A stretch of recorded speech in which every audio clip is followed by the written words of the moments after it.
Left Wing Kingz. Listen, think, act, repeat. On April 10th, 2024, we lost one of the most controversial entertainers of all time, Orenthal James Simpson, or OJ. So OJ was one of the first athletes to become a pop culture icon, showing up in commercials, TV shows, movies. He was all over the fucking place until the glove didn't fit. Yeah. So Ace, how did OJ change the game for crossover entertainers, and what are we seeing today because of the success that he started? Yes. Here's the thing, man. There's a lot of stuff out on OJ on the negativity part. Oh, yeah. On him. I think it was in 94, 95 when he had the trial. And it's like that life after that became O.J. Simpson, the villain. But they don't, and I think that there's a generation, maybe a couple of generations now that don't know him other than that. Right. They don't realize and know why we loved him back in the 70s and the 80s. He was a hero. First and foremost, 32 was a bad boy on the field. You know what I'm saying? In football, let's be real. He was still probably one of the best running backs to ever play the game. You know what I'm saying? And he's legendary at USC. We already know that. Then the Buffalo Bills, and then the 49ers. So let's say that. But he took that career and he flipped that career through endorsements, through a broadcast career, through a movie career, and then became a household name. Yep. It's funny, we talked about it in the meeting. We said what OJ did would be equivalent to what if Shaq just went bad now. Because he was Shaq before Shaq is who he is. Like, Shaq's everywhere. Well, OJ was everywhere. I remember running into commercial hurts. Then we started running and doing that shit. You know what I'm saying? We followed OJ just like that. So that's his impact, is the fact that before Michael Jordan, before Shaq and all these other people, it was OJ. Yep. You know what I'm saying? And we could probably go back to Willie Mays, but OJ's the one that kind of, I'm just saying, but OJ's the one that did it and took it from outside the sports arena. He did it in broadcasting. He did it in commercials. Yep. He did it Broadcasting, in movies. everything. And then and then all of a sudden the trial. Brought him there. But a lot of times, like I said, and it people got their reasons. And first and foremost, you got to understand, he wasn't even found guilty. No. Nope.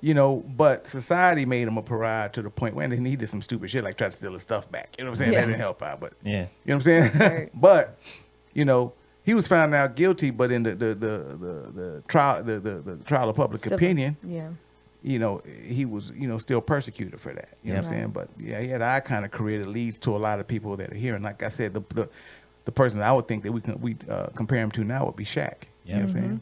So. Definitely touch on everything. So he broke racial barriers. Yeah. We know that he was the crossover king, I guess I want to say, because he went from football to commercials, people trying to follow him. And he actually paved the way for other black artists to do that. Because normally if you're just a football player, you're just a football player. You're just an athlete. But he actually did commercials and videos and TV shows and things of that nature. So he definitely impacted a lot of crossover artists after that. So I just think the success beyond sports spoke a lot, because a lot of them didn't do that. With their athlete, they stayed on that track, and he, like you said, he was everywhere. Yep. Everywhere you wanted him to be. Yep. And the thing about him too, like I think you both touched on this, is he went from like playing sports to endorsements, being a broadcaster, being on TV shows, being on movies. His talent. So the two things. The first thing is there were athletes endorsing stuff before him. Don't get it twisted, like he was the first person endorsing shit. He did it in the age when everybody could afford to have like TV in their house. And he did it on TV. Before that, you think about the 50s and the 60s, the TV was a fucking luxury. Yeah. Everybody didn't have a TV. You know what I'm saying? By the time the 70s rolled around, everybody could have one. Even if it was a black and white TV, everybody had a fucking TV.